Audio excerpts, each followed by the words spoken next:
That's a good song. I love that song so much. And it was so fun to make, and there's so many incredible musicians who came in to be a part of it, and it's just so like musical. It's like the most like analog, like musical sounding song that I have, and we ran a lot of it through like 1970s tape and like from the era equipment, you know, to make this song have that really authentic 70s feel in the instrumental, which I love so much. So this next song doesn't really require much introduction because you guys have had it for a really long time.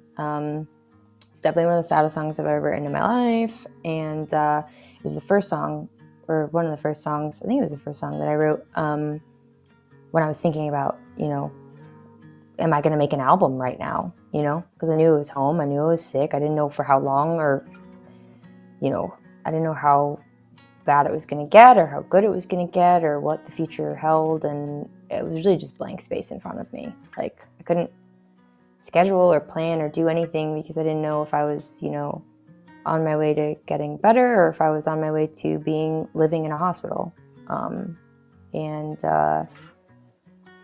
I just decided to write because I was like, you know, you know, writing doesn't mean that has to come out, and if, you know, I'll just be happy to have it no matter what happens. You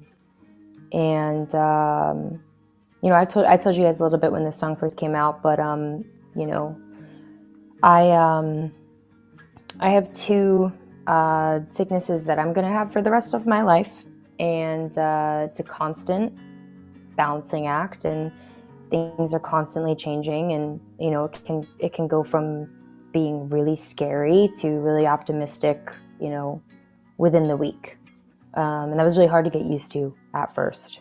Was just that constant up and down of like living in that space in between. And now, you know, it's been a couple of years, so I've gotten used to it, at least as used to it as you possibly can. One of the things that's really interesting about this song is that there's a mechanical noise at the end of the record. I don't think I've ever actually really talked about this, but there's a oh, I just got a cool pop-up that we reached a streaming goal, which is awesome. Thank you guys. That's freaking sick. There's a mechanical noise at the end of the song, and it's the sound of my treatment pump. It's the vroom, vroom, vroom, vroom, vroom. It's the sound of the machine that was administering my treatment, and it was a sound that I was hearing over and over and over and over again for hours every week, and I just had to bake it into the record because it became just part of the music of my life. It was the music that was happening around me all of the time. And you'll hear it at the end. The song's biblical in ways. A lot of this record is about me kind of like reckoning with like faith and fate and all of that. But despite how sad it is, I do think it's probably the most beautiful song I've ever made, and I'm really, really proud of it. I think it's just beautiful. I really do. I know it's been out for a while, but I hope you guys still love it. It's called The End, even though it was the beginning.